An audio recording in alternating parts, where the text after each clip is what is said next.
Well, hello, that's me again. Today, pardon me.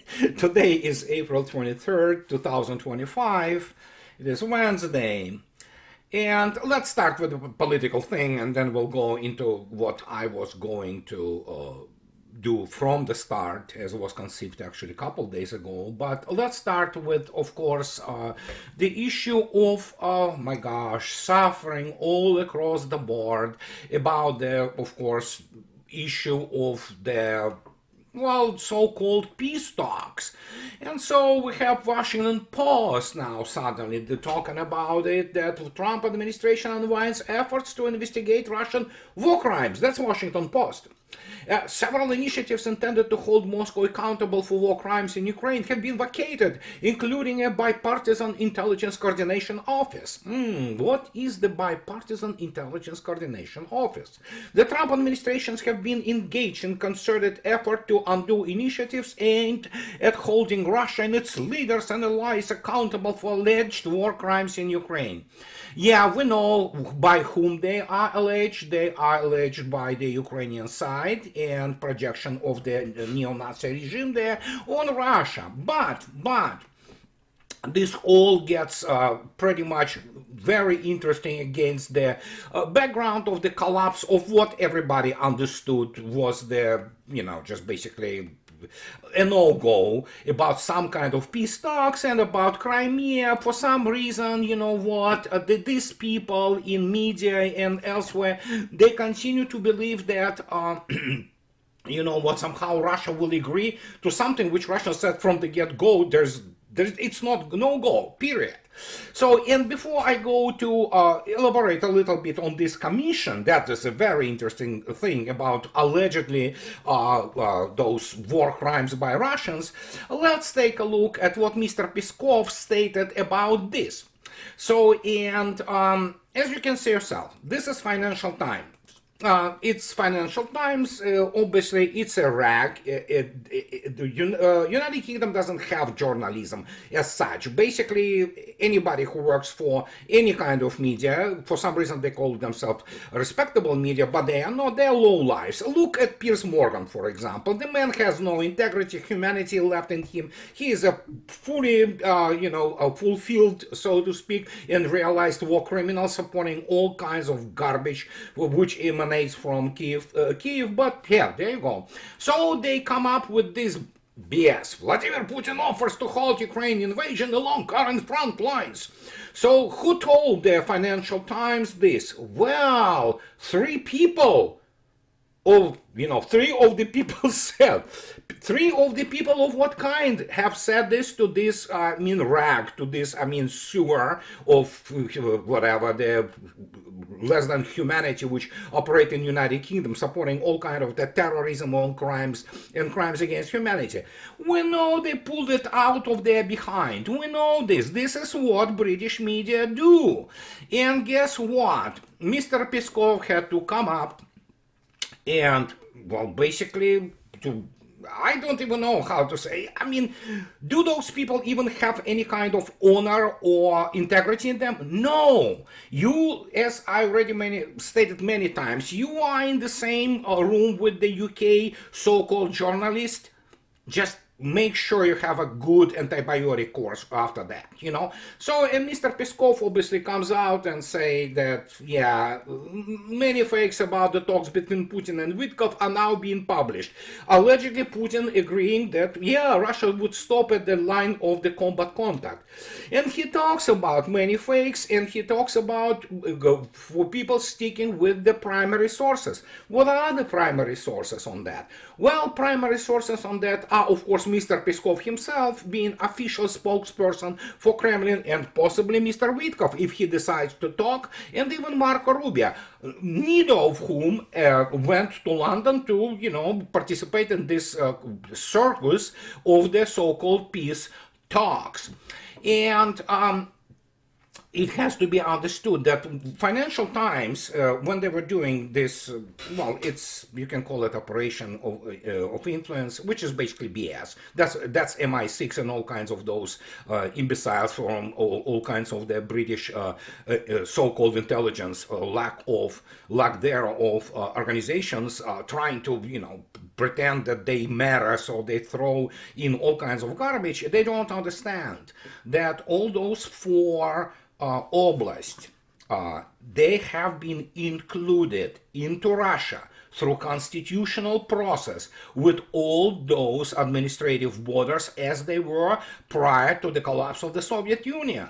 So, and because of that, Mr. Putin, being the guarantor of Russian constitution, couldn't have stated this at all. They don't even know how to lie, because that explains to you the extremely, well, degenerate level of the most of the British elites. Americans are not much better. And here we go back to this, so to speak, investigation of Russia's war crimes. Well, let's go to Washington Post back, because it's very interesting, and take a look at what do they say about this, so to speak, I don't even know how to call it, so it's investigative, whatever, the accountability team, war crimes accountability team, and the White House has also reduced the work for the Justice Department's war crimes accountability team. When we talk about Trump administration, well, basically washing its hands, it's a little bit too late, but not very, very too late. So we'll see. And so the position in previously unreported move, it was vacated, all those positions which allegedly, investigate Russia war crimes. Let me put it what investigations are. It's they go to Kiev, present to them this narration, and because they are morons mostly in the US Congress, they come back and they want it. They hate Russia.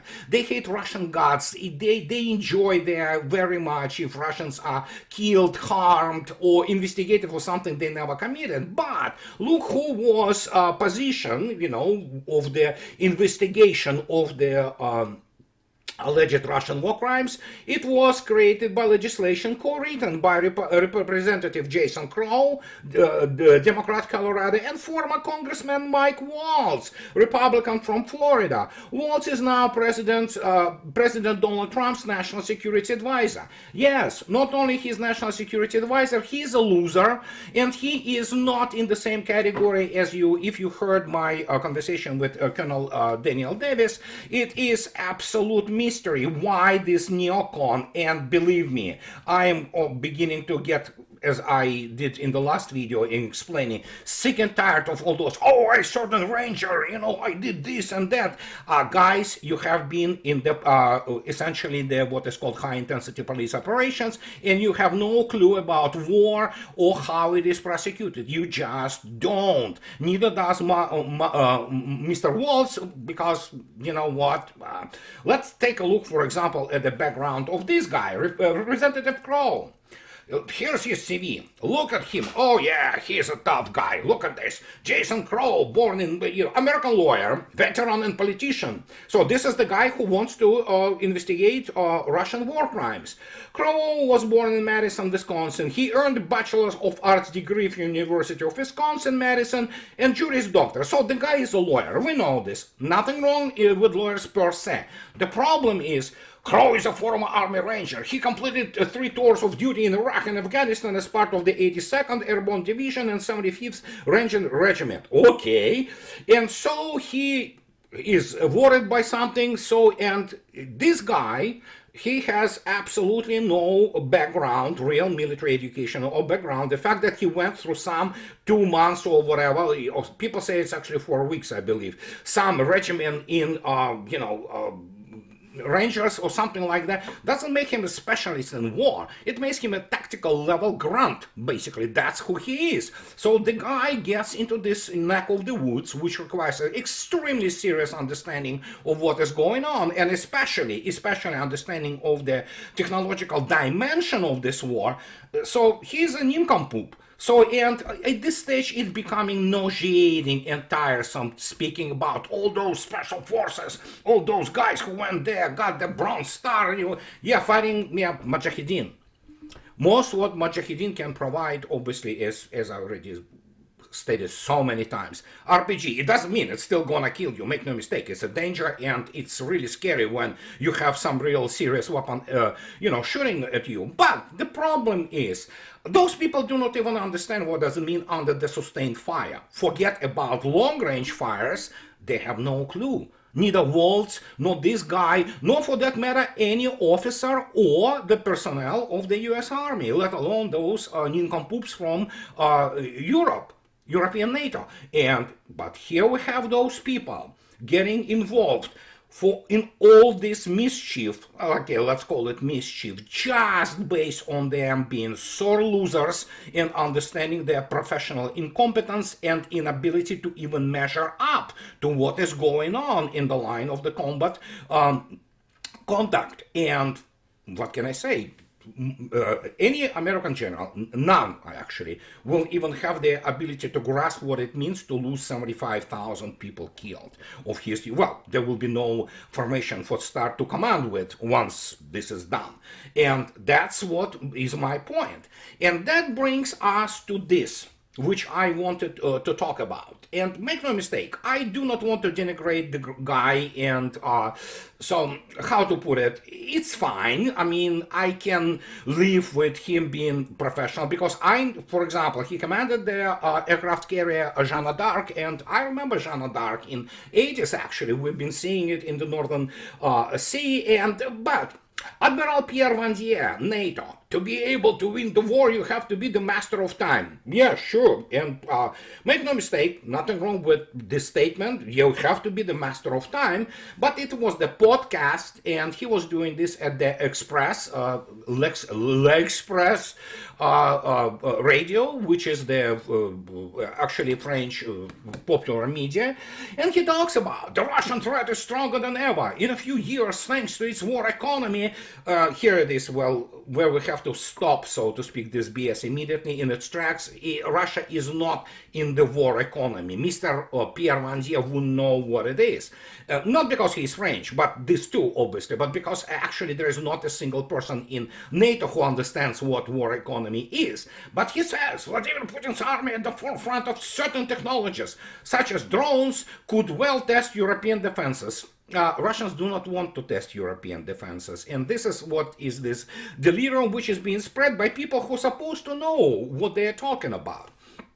If you take a look at Vandier's CV, from NATO, no less, as you can see yourself, he's an admiral. He is now since June 2024, the North Atlantic Council approved the nomination of Admiral Pierre Vandier to the post of Supreme Allied Commander Transformation.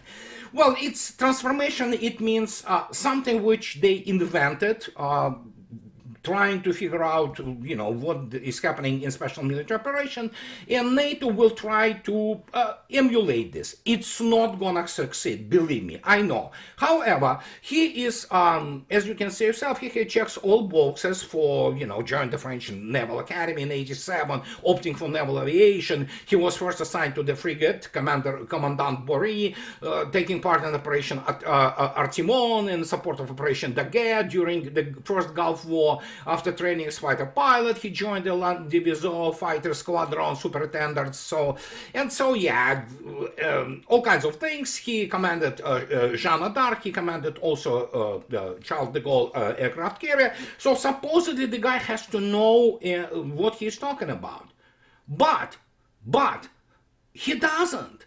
And he comes up during this podcast and condescendingly, from French, no less, guys. This is from French guy. He condescendingly says that Russians now adapted to their Western weapon systems.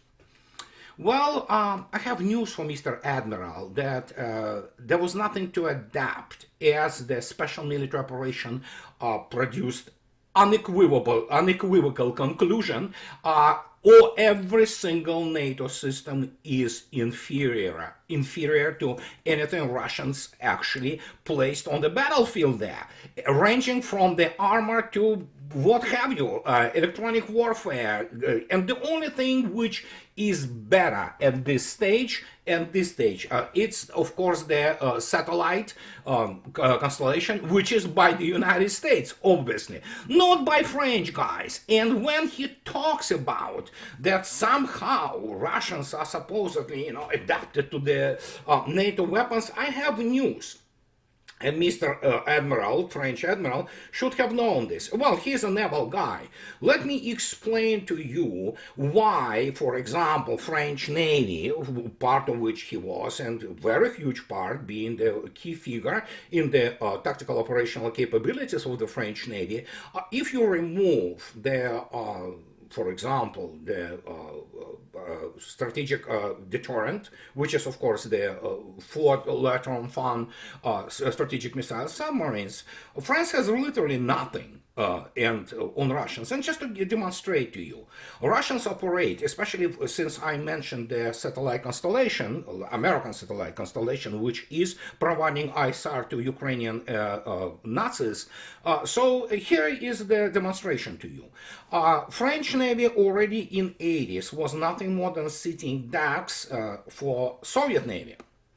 And the reason being that, of course, even today, French do not operate anything supersonic in terms of anti-shipping missile, obviously having their mostly grossly exaggerated, well, impact was important, no doubt about it. But, I mean, Exocet missiles, two of them hit, targets during the Falkland crisis. And so what I want to say is this: if you take a look attentively what Russians were already deploying in 1980s, here, for example, Project 949A Ante class, and this is, well, as you can see yourself, the cosmic system or space-based system, which is called Legend, and there were other systems which were providing the almost real-time targeting information. Here is, for example, it's the older Coral B station, which was a direct receiver using the special communication channel of the targeting from Soviet Legenda space-based system of the recon and targeting. French never had anything like this. Even today, French depend practically completely, as is European NATO, on the Americans' ISR capabilities, especially in space. So, and when you talk about whether this guy, just basically speaking, well, he's just spokesperson in this particular case for American ISR capability, it's not even interesting to hear what he talks about, because by now, if you read, for example, latest articles, for example, Arsenal of the Fatherland magazine in Russia, when the Russians say, oh, that is supposed to be this and this, in terms of the configuration, for example, of the latest Liana and the remnants or whatever is there, we don't know. In terms of the targeting and real-time targeting, including the obsolescence of the data with the 3 different phases, like, let's say, within an hour, up to 4 to 7 hours, and up to 70 hours. These are 3 phases which Russia can and does provide actually the targeting and recon data for its armed forces. This is amazing. Well, this is the second largest and second most effective ISR constellation in the world after American ones.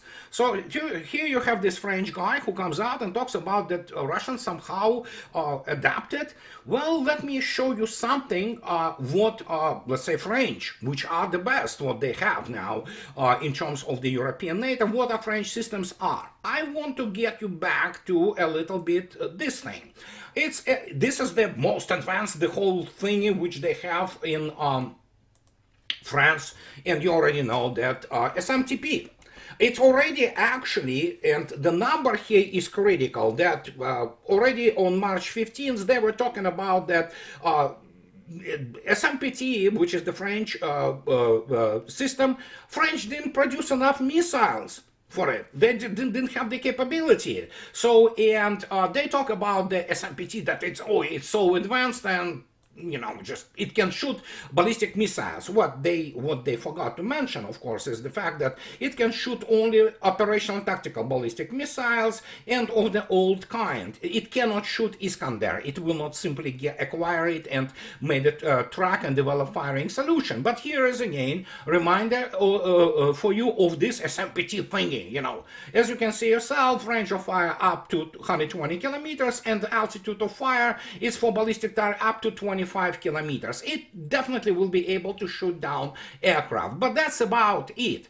So let's go back and recall what is there actually the correlation, if you wish, between, for example, S-300 of latest versions, S-400 of Russian air defense system, and obviously Patriot PAC-2 and 3, both on ballistic and aerodynamic targets. As you can see yourself, those guys do not even register. They are so inferior. Well, guess what? SMPT is within the same category as the Patriot PAC-3.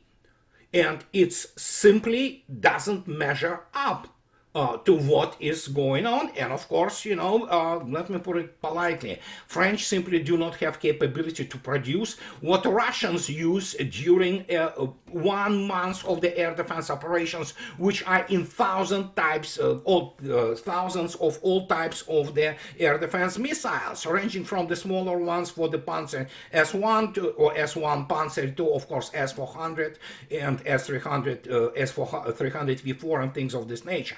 So there you go. So then, of course, we look attentively at French production of their oh my gosh, Leclerc tanks.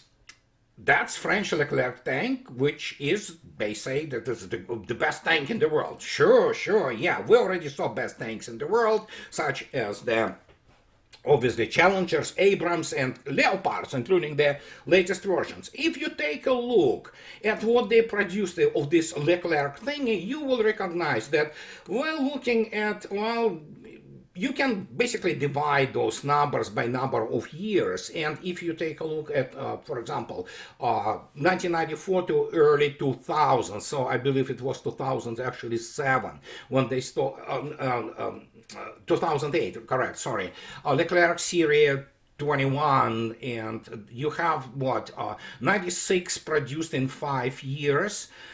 So divided by 5, so you have about what, 18 tanks a year. So why it matters, and why Admiral's claims about somehow that Russians are adapting to NATO equipment. Why didn't France send those Leclercs to Ukraine? Oh yeah, we know they don't have enough of them. And of course, they obviously do not want this, humiliation, which is already, they have been humiliated across the board with all their, for example, Caesar, this IMX-1, they call that, recon vehicle. It has the 105 millimeter gun, and it's wheeled. It's a disaster. It's a piece of junk, actually. And the Russians already laugh and say, yeah, that's French technology for you, all right? So they don't want to send, for example, the Leclerc tank, which they claim is the best in the world. Oh yeah, they improving it. They install their data links for their net-centric capability. They have they call it Leclerc New or something like that. They updated 150 tanks of it so far. And I believe they have about, 268 or something like that. And the whole French army is, whole ground forces is like 113,000. Wow. That is something, isn't it? So it's slightly better than British army. At least British couldn't fill their new Wembley. French probably could. The problem is, of course, they talk about the experiences. I have actually data to explain to French and European NATO, you're not even in the same league operationally. You do not understand what real operations are. Those who do understand, they are afraid. And so let me show you something. Vladimir Putin held today the commission, so to speak, it's called a military industrial commission of Russia, the meeting with those people, those captains of the Russian military industrial industry, which is not at the war footing. Believe me, you don't want Russians go to real war economy. And even without this real war economy, this is the whole other can of worms, explaining to people what real war economy is. You cannot explain this to some imbecile from Russia, Royal United Service Institute, or to this Admiral guy, because the only thing they do is PR. Maybe some of them understand if Russia goes to full wartime economy, my gosh, you don't want to deal with that. But here it is. Mr. Putin, speaking to this military industrial commission today, makes some rather interesting statements. So as you can see yourself, Mr. Putin says that gave new instructions on the development of the army.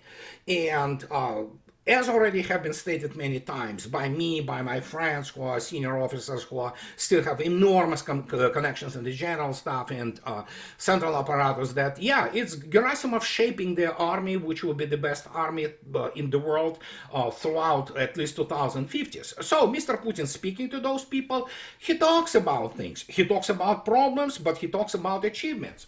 So, and he correctly states that the experience of conducting a special military operation is being studied by all armies of the world and arms manufacturers. Russia needs to continue to be one step ahead. There is no doubt that Russia not just only one step ahead, it is two steps ahead. And that's where we come down to this fundamental issue.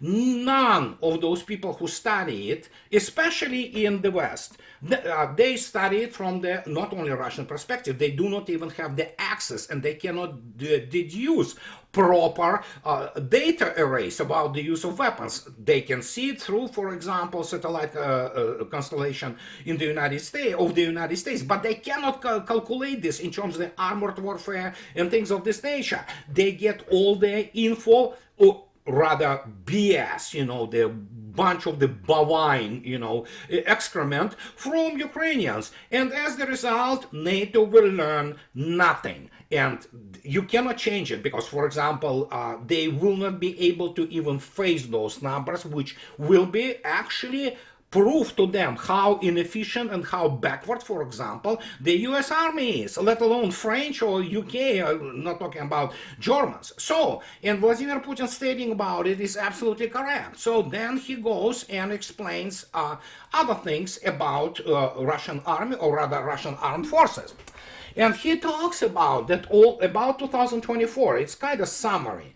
Almost all defense enterprises in 2024 fulfilled the task of the state defense order in full, on time, for some types of weapons ahead of schedule. Russian troops received, get this, over 4,000 armored vehicles, tanks and BMPs, and so for over 4,000 in 1 year. 180 combat aircraft and helicopters. Now let me ask you a question. Even from these numbers, do you think France can do this? Of course not. France is a well, chihuahua militarily. And as I already stated many times, remove their pardon me, nuclear deterrent, you got what you got. People, French admirals, trying to pretend that they understand what they're talking about. Maybe he does, but the state of the affairs is so sad for NATO that, yeah, you can only go and pretend that you matter and you know what you're talking about. So Mr. Putin also pointed out that there are some shortcomings, no doubt, and that there are still not enough FPV, the small drones, in the troops, but work is going on daily. Plans to increase production will be fulfilled. It's actually being increased as we talk. More than 1.5 million drones of various types were delivered to the army in 2024. And Russians not even in the war economy mode. They just, you know, increased production, mobilized what it was required, not the whole industry, and they are doing extremely well, including obviously in the different, you know, sectors of economy, including very many civilian sectors. And so, and he talks about, Vladimir Putin, that it's necessary to accelerate work on the creation of advanced weapons, including unmanned vehicles and laser systems, and it is required to complete the creation of an orbital group which will be used for all types of recon on time. This will complete the creation of a real-time command and control system. So we're talking about here capabilities which at some point of time even the United States will not be able to match. For a simple reason, the United States simply has no weapons which, measure up to what Russia deploys today. Be that armor, be that, long-range fires, let's not go there.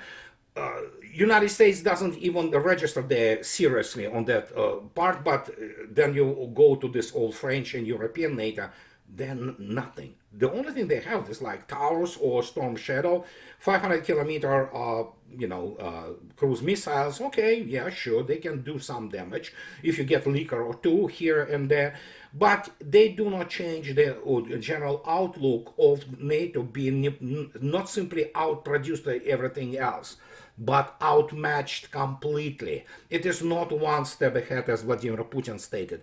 It is several steps ahead, and the question is now, what are you going to do with NATO?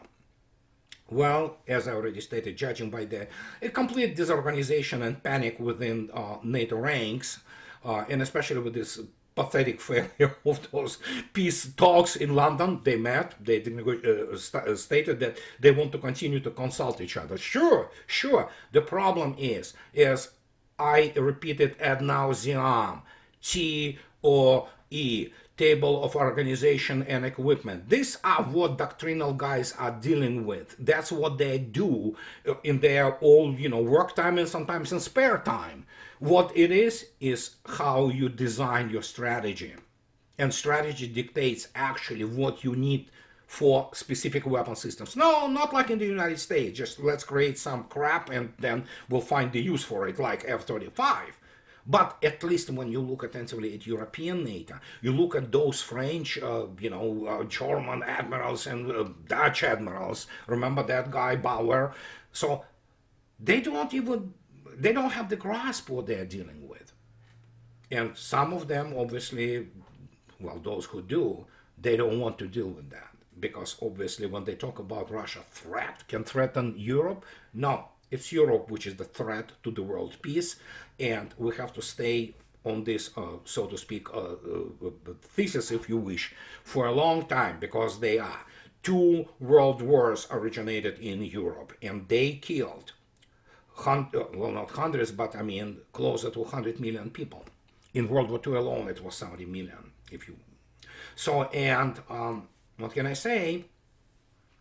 This is what I wanted to tell you today, guys, and as always, in the end, those who like what I do, please subscribe to my channel, and those who can afford, please support me on the Patreon or buy me a coffee and two. So have the nice rest of the week, and I'll talk to you later, guys. Bye-bye.